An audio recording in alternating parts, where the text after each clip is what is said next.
मित्रों नमस्कार, parameter of law channel पर आपका स्वागत है।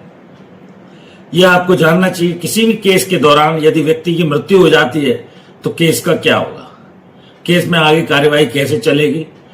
क्रिमिनल केस और सिविल केस मोस्टली दो तरह के ही होते हैं, बाकी अन्य प्रकार के भी हो सकते हैं।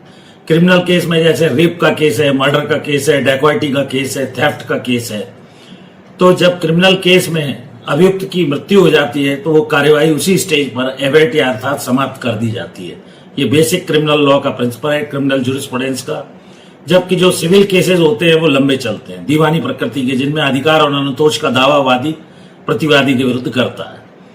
जब भी ऐसी स्थिति में किसी लीगल हेयर को फिर पक्षकार बनाना पड़ता है जिसके विरुद्ध कार्यवाही आप कर रहे हैं। प्रतिवादी या प्रतिवादियों में से कोई एक प्रतिवादी की मृत्यु हो जाने पर उसके वैधानिक उत्तराधिकारियों को एक आवेदन लगाकर दोनों को न्यायालय सुनती है, पक्ष विपक्ष को, और उसके बाद उस एप्लीकेशन को अलाउ करती है।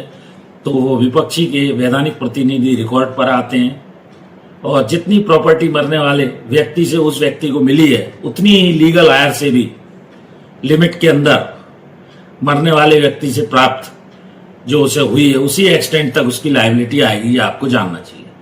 ये ऑर्डर 26 जैसा कमीशन का है, इसी तरह ये व्यवस्था दी गई है और इसके अंदर वैधानिक प्रतिनिधियों को रिकॉर्ड पर लाकर उस एक्सटेंट तक लायबिलिटी जो उसके वैधानिक प्रतिनिधि ने मरने वाले से प्राप्त की है उसकी लायबिलिटी होगी।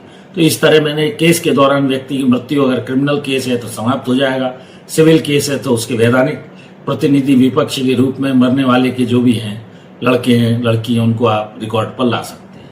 धन्यवाद। जुड़े रहिए ऐसी ही जानकारियों के लिए पैरामीटर ऑफ लॉ चैनल से। मैं हृदय से आभारी हूं और छोटी छोटी जानकारी इस चैनल पर उपलब्ध करा रहा हूं। धन्यवाद।